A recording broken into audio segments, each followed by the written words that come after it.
What's going on, guys? We're going to talk about ticker symbol GEVO. Okay, so shout out to Biggs, member of our Discord, good friend of mine, who keeps us all updated on the news. So Gevo stock that he's been playing, I believe he's got some longs in this. So got some good news today. I'm just going to read a little paragraph from this, and if you guys want to see the rest of the article and what's going on with Gevo, you can head over to our Discord. That link is down in the description box below.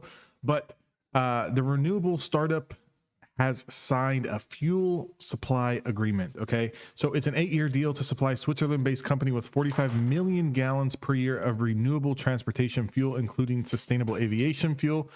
In total, Gevo should be able to rake in an annual revenue of around $350 million, with transportation fuels generating 300 million, while byproducts such as protein and corn oil should generate another 50 million. So if you want to go ahead and see the rest of that, feel free to go over to our Discord. That link is down in the description box below.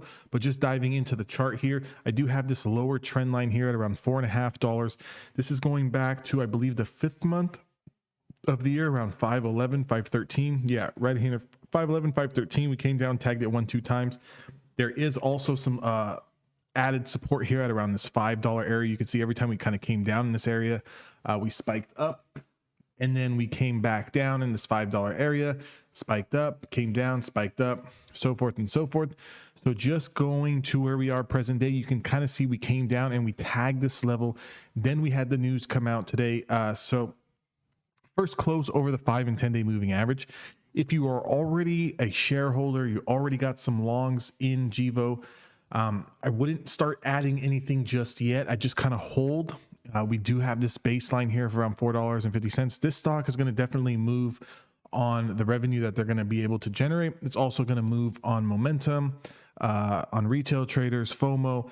It's also going to move on any headlines, anything in the EV space that comes out that could be good for the whole space is going to be good for Gevo as well. So you can see we kind of came up to this area here, this $6.50 area, and we got rejected. Okay, so today only up 10 cents, a 1.5, nothing major, nothing to be too excited about. But with the news, possibly, them for the future, things looking brighter, definitely something to keep in mind. So when we look at this stock here for the past couple of months, this area here was acting as a level of support. Once we broke down, let me pull out my drawing tool so it's a little bit clear. Here, and here was acting as levels of support.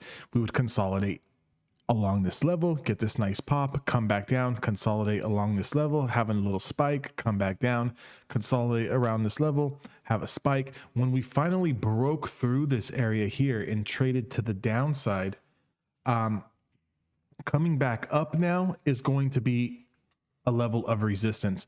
So what was previous level of support to the upside, okay, is now going to act as a level of resistance coming from the downside. So with that being said, if you are currently in a position now, it's okay. Go ahead and hold your shares. We obviously know the line in the sand is $4.50 here on this stock. I mean, I don't really see this stock selling off anything lower than 4.5. Obviously, you do have a linear regression channel down here at around $2.86. Highly doubt that it's going to get down there. However, anything is possible. Company can go bankrupt in a year, and then, that is what it is. But with that being said, I really want to see us get over this 50-day moving average.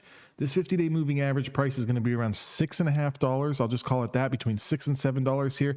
From that, we are going to have room up here to the 200 simple moving average. So what we need to start having happen is these moving averages start crossing over each other. We need this 5-day moving average to cross over the 10 to cross over the 20 to get back over the 50, and the 50 to get back over the 200. This is definitely a long play. This is not something that's going to pop overnight. It's not something that's going to pop in a week. You're going to kind of have to load and kind of have to just monitor this trade, scale out some position sizing along the way on these big pops. Like you get a pop here. If you're in the $4, $5 range, you got some pretty good decent size, and we come up here $7, $8, scale off, take a little cash flow, and then come back down, add again on these dips. And then when we rip back up again, take a little cash flow, kind of repeat the process. So with that being said, extremely bullish on the stock over $7. But starting base is going to be around 6.5. So we're about $1 away, about a point away. Let's see what we can do For short-term traders, anything over $5.76 is going to have initial room to $6.